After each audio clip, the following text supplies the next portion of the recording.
Thinking of making a lovely Mr. Skull replica in aluminium, which is fairly easy to cast because it's got a really low melting point. So what I'm going to do first is I'm going to get this part of the skull that comes into two, which is very convenient actually, and we're going to press it into the clay. Hopefully it will come back out again. This is where you hope that your plan works. So carefully remove that, and we have an indentation of Mr. Skull on one side. Now if we push this in here, we have an indentation of Mr. Skull other side, which edit through this probably in post. Good grief, this is stuck hard into the wax. Should probably put something on it. So that's came out there, is that? Make sure your mould is clear around the edges, otherwise you will have problems, if you do not already have problems. So with the two sides, you now need melted wax, which I've done over here. You need a glove, that means you don't set fire to your hands. Because I am the most safe go-to person on the entire planet Earth, so I'm going to use sock puppet hand to safely pour wax into these indentations I've just made.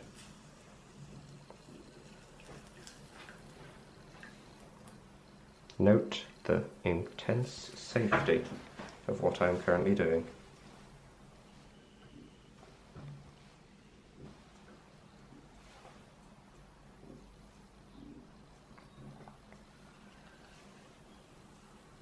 So you then want to leave the wax to set, and we will cut back when that has happened. Okay, so we got the two halves of the skull out of the mould. I think they went quite well if you see the comparison.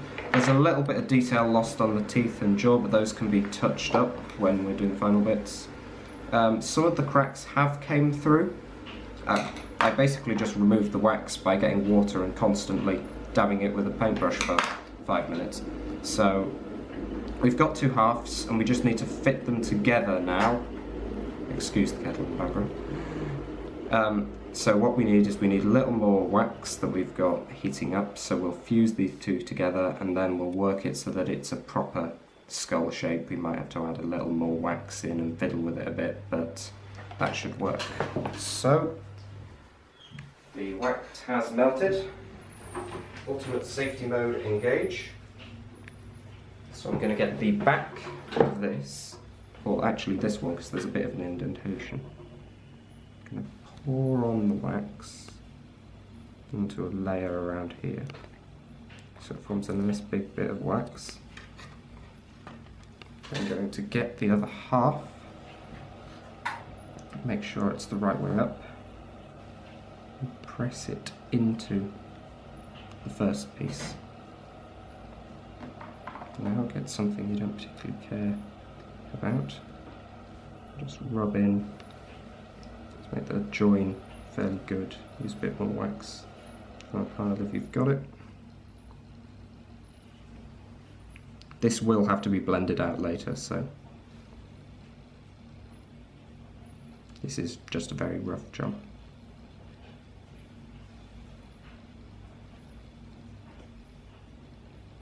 Be aware, wax does cool surprisingly quickly. So the wax is all pretty much cooled now. So now we begin the very careful job sculpting it with a knife. And we will cut back when I have finished doing that. Okay, so we have finished the skull, if you can see the comparison. They both work quite well. I've cleared up the wax and I've just sort of smoothed it over with the thing. We will have lost a bit of detail on this area around where the two pieces join, but this method works quite well. You can see it's worked very well, but I want to restore some of the detail. So I'm going to use this. This is a small Dremel and can just go through things. It spins around very fast and you can use it for engraving. So I'm just going to touch up some of the areas on here with it.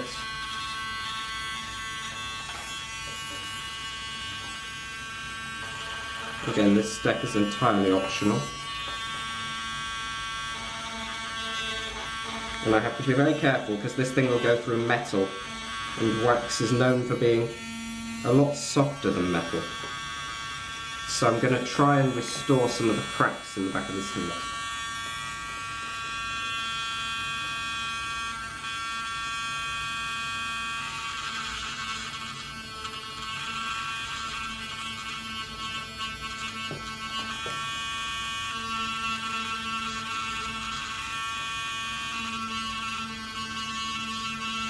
That would have just been lost in the original thing. So I will cut back when I've finished all of my Dremel working. Okay, so now we have Mr. Skull. He's all there. He's got a nice stem for the molten metal to go up into when we're pouring this.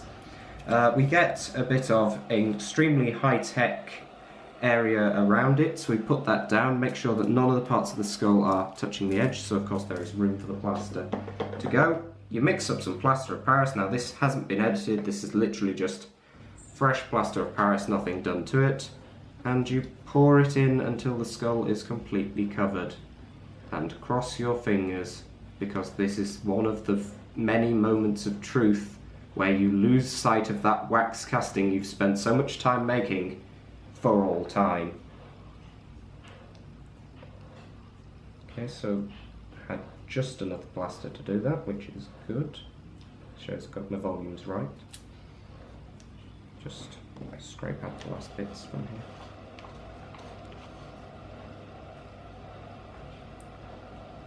And now one of the most important things to do is make sure there's no air bubbles in what you're making. So press it down, make sure that nothing comes out the sides, and you just want to flick the side of the container and disturb the mixture a bit.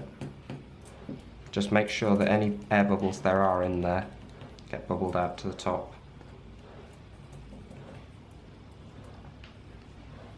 Just carefully disrupt the plaster.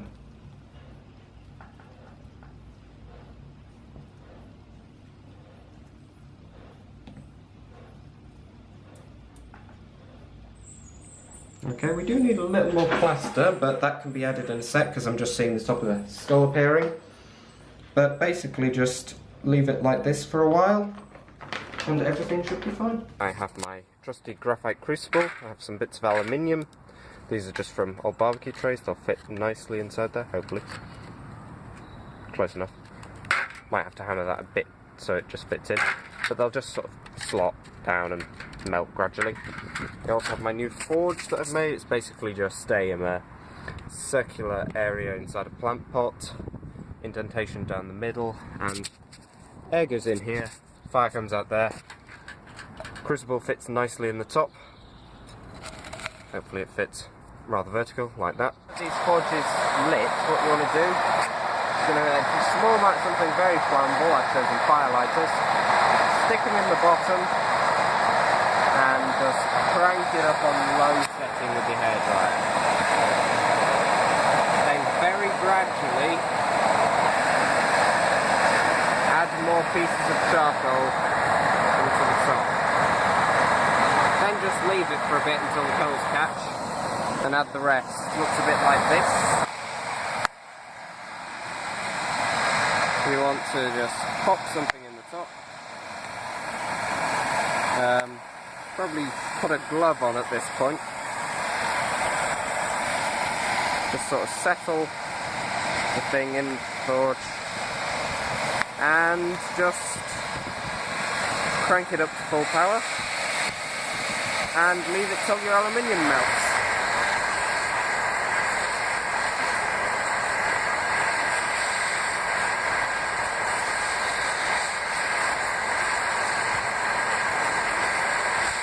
So I've had the mould in the oven, we've cooked out all the moisture, and I have a nice crucible full of molten aluminium.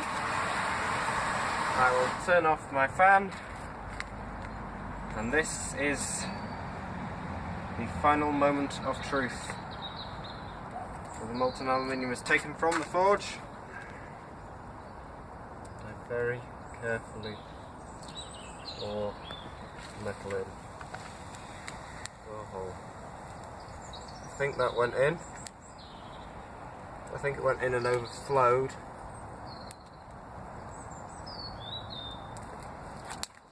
everything back in the forge. Actually, I'll dump out the dross left in it. Wait a sec. That's still empty. That is very, very annoying. Second attempt was required.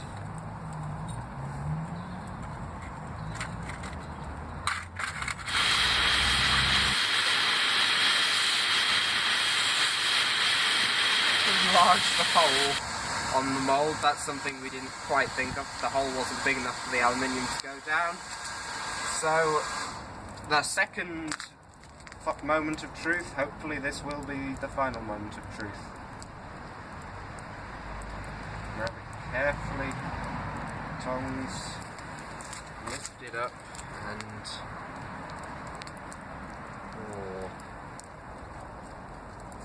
come on. It's going down into the mould. That is annoying and missed. It's a trial and error process.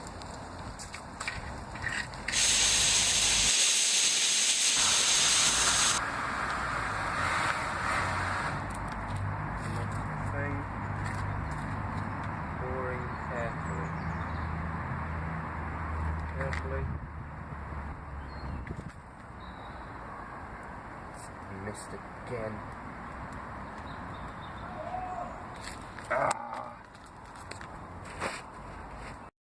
Fourth time's a charm.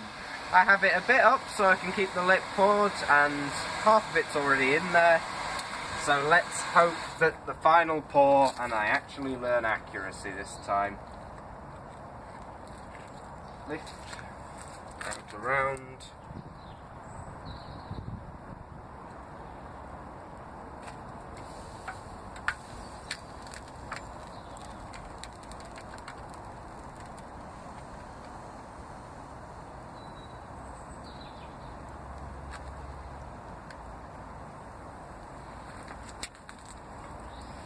So I think what happened was it overflowed. Just going to wobble it around to make sure any air bubbles that are in there get out, and it all gets in. Oh, so it has gone down in. That was very annoying. Why did you have to do that?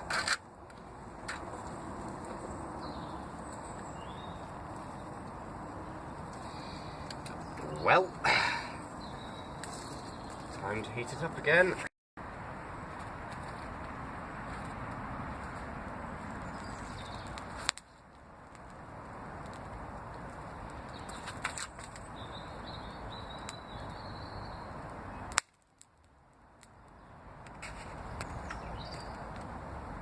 I'm trying to pour it out as slowly as possible.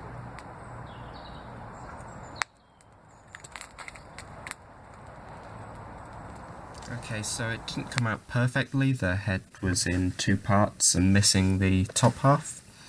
The upper half you can see there actually broke off after a bit, but the lower area of the jaw and bottom of the eyes came out very well. It's mostly due to the multiple pours that things went wrong, because on the earlier pour where it didn't go in until the very end, the aluminium was mostly cooled by the time it got in there, so it solidified too early before it had time to fill all the space. Also probably an air bubble formed underneath it. So it didn't go particularly well, mostly due to my inability to pour it straight. I would say putting it on a sort of raised surface so that you can accurately see where the metal is coming out the crucible would really help. And of course making sure that your spout's the right size. If I did it again, I'd probably get a perfect skull. But as it is, it makes a very good candlestick, so I'm happy with how it came out. But I'll definitely do this again.